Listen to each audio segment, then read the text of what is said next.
Sorry about that, and I'm sorry that now I'm going to have to put this lecture into two videos. I I clicked the wrong button and it ended the first part of the lecture. So anyway, you just have to put up with me. Um, so we were talking about the elements of social history, and again, one of the things that I want you to think about is how these elements um, how you can use these elements as kind of ways to get into the history of your family or even the history of your town. All right, so here are some tips for doing social history. First of all, be flexible. Um, and that means that when you start out, it doesn't know that things are going to change. The and this is for history anytime. Um, the plan that you start out with is never exactly what you end up with, and we all know that. So make sure that you're willing to be flexible. Be open minded, and remember that people viewed life differently at different times. Now that doesn't mean that you can you can say, oh, people being racist in the 19th century is okay because that's the way it is. But yes, people were racist in the 19th century, and be aware of that and be willing to accept that in the in as you go through the history of your family or even the history of your town. Don't judge. That's what being open-minded is. Don't judge your the people of the past by the morals of the present, if that makes any sense. Get out of your 21st century mindset and put yourself into the mindset of the people in the time period that you're studying. All right. Avoid anachronisms. In other words, make sure that um, that that everything is in its proper historical place. For example, a television isn't going to be found in a 19th century home. I had a student doing a project for me in the medieval period, and she's talking about people knitting. And this would be something that you'd have to really look at to know that this was fit in the wrong place, because people really didn't start knitting until the um, until the 16th, 17th century. So knitting was not part of the medieval world. Weaving was, but not knitting. So that's an anachronism. Um, so be careful about those kinds of things. Um, Never assume that things were better in a different time period, or that they were harder, or that they were even moral. All right, more moral. Um, you have to look at things from the perspective of that time period, not looking back from our time period to the past and thinking that the past was better than today. So be very careful with that. Um, do not dismiss that anything is too minor or frivolous for historical study. So if you go through things and you see this and you think, oh, that's not going to be helpful, so I'm not going to write it down. Um, I would say don't make that assumption, or feel that something is too minor at that point in time. Um, Keep it all written down. Make a note about it so you can go back to it in case later on it becomes something very, very important. Expect things to be complex. Keep in mind that people usually have more than one motive for something that they did. So when you're trying to figure out why did someone do something as they did, remember that just as there are many layers to history, there are also many layers to human beings as well. And you need to think like a sociologist as well as a historian. And what I mean by this is that it means that sometimes you have to be clinical as well as objective to handle the skeletons that you find in your closet. Um, if a relative's behavior, this kind of goes back with the assuming, never assume.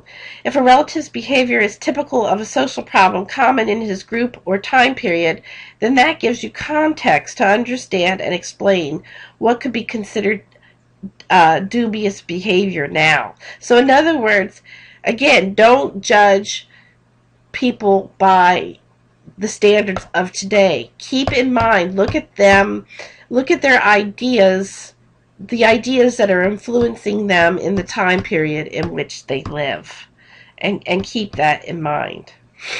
The other thing I just wanted to make a note of is the difference between direct historical detailed and inferred historical context. And you're going to run into both of these things as you go along. And yes, this does fit into the whole social history. It fits into any history, actually. Just like the difference between primary and secondary sources.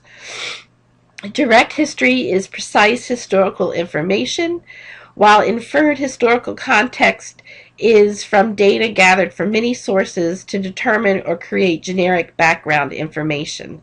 So inferred historical context is basically looking for patterns and interpreting those patterns. All right? So,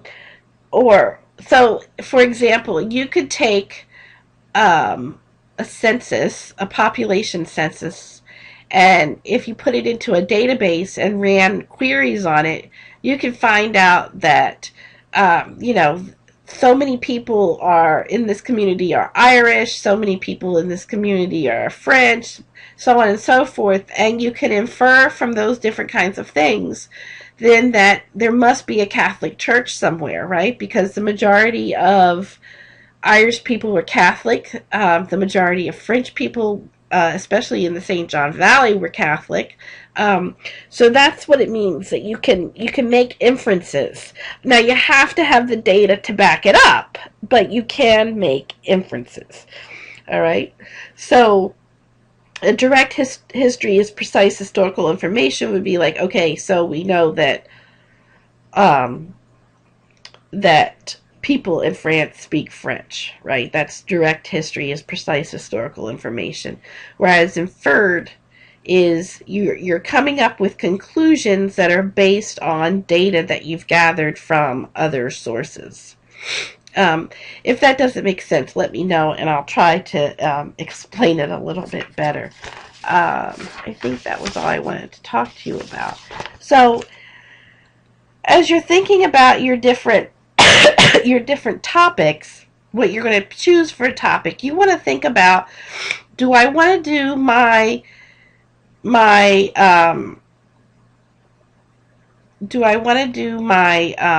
sorry, I just want to make sure I covered everything here.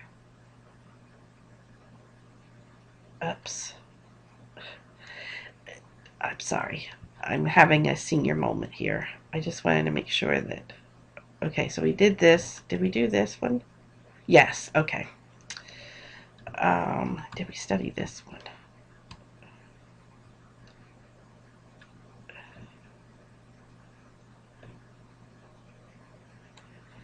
I don't think that I actually covered this. I don't think I actually looked at this particular slide, but you can read it. I've talked about it. I'm sorry. Okay, I was talking about picking your topic. When you pick your topic, you're going to want to see, do I want to do something that's more genealogy related? In other words, trace your family background, but you're going to have to put them in their social history context. All right, so you're going to have to, if you go back and you find out who your great-great-grandfather is, you're still going to have to put them in the context of the time period in which they lived. So what major events were occurring during the time period that your great-great-grandfather lived, and how might those things have influenced your great-great-grandfather? All right. And as you collect the different data around your family, you're going to think about, okay, what was going on at that time period that might have influenced the family to then produce this set of data. I hope this makes sense to you. you might find that you can only cover one side of the family back to to the 1860s. If that's the case and you wanted to look for the other side of the family, that's fine too. I mean, you can do this. How you gather the sources is up to you, as long as it relates to your particular family, if that's what you want to have done. The other way to go about this is in a broader perspective, and that's looking at the history of your town. So you would be looking at the same sources, but you would be looking at it from a larger perspective, in terms of a larger, you won't be looking at it in terms of family history, you would be looking at it in terms of nearby and local history. But so you would be looking at the larger patterns that are happening in the town. And then you'd be thinking about, okay, what's going on in the state or the nation that would influence those things. But whether you do your family history or you do more nearby local history, you're still going to look at both through the lens of social history.